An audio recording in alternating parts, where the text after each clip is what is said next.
Soyons réalistes, les matières plastiques ne disparaîtront pas de nos tablettes dans un avenir rapproché.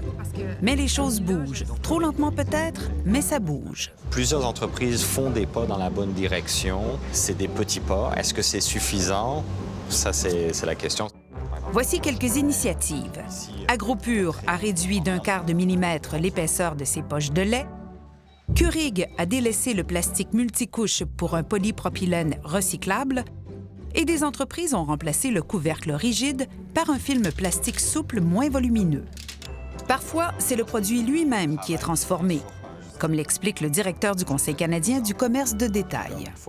Des compagnies de savon à linge ont réduit la grosseur de leurs emballages parce qu'ils ont concentré le produit qui est à l'intérieur. Ça coûte moins cher à transporter, ça prend moins de place dans les entrepôts, donc une meilleure empreinte sur l'environnement ou sur notre empreinte environnementale. Mais on le fait d'abord pour des raisons économiques. Les compagnies, ça leur coûte moins cher de le transporter. C'est ça la première raison. C'est un ensemble. Si on peut réduire nos coûts, tant mieux. Mais on va toujours produire du plastique avec du pétrole?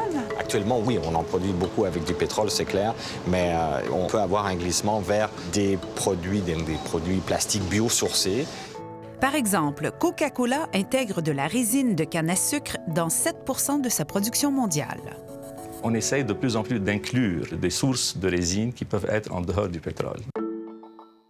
L'Agence canadienne d'inspection des aliments autorise l'intégration de plastique fabriqué à base, entre autres, d'amidon de blé, de maïs et autres plantes. Mais est-ce la solution?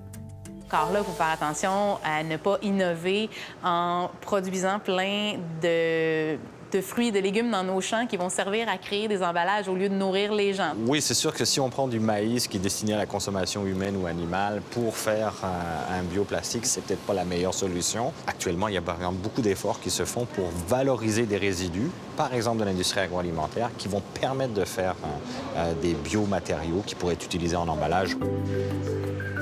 On remarque aussi des efforts à concevoir de nouveaux contenants plus écologiques, comme ces barquettes Evoque, disponibles entre autres chez Metro. On voit de plus en plus au niveau des emballages d'essayer d'intégrer des matières recyclées dans les emballages sans compromettre la salubrité. Il faudrait tirer un peu sur l'industrie du recyclage pour dire que les emballages doivent contenir un certain pourcentage de matière recyclée. On pourrait aller jusqu'à 75 % de matière recyclée pour être sûr qu'il y ait une réelle économie circulaire qui s'installe.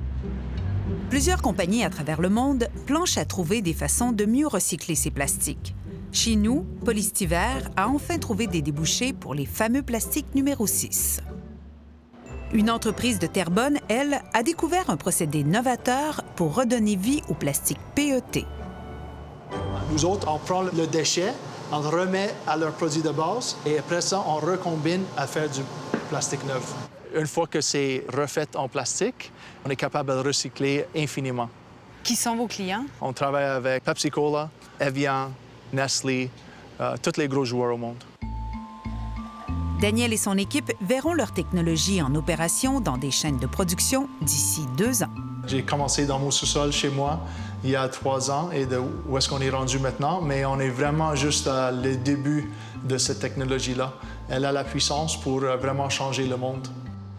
Changer le monde en innovant, en créant des plastiques moins polluants, en réduisant l'emballage, en utilisant des matières recyclables, voilà des pistes de solutions à cette guerre au plastique. Est-ce que ça va prendre des instances gouvernementales pour obliger tous les joueurs à changer leur façon Effectivement, de la réglementation peut amener les entreprises à accélérer un petit peu leur processus d'innovation. Mais les entreprises sont quand même très conscientes des enjeux qui sont là.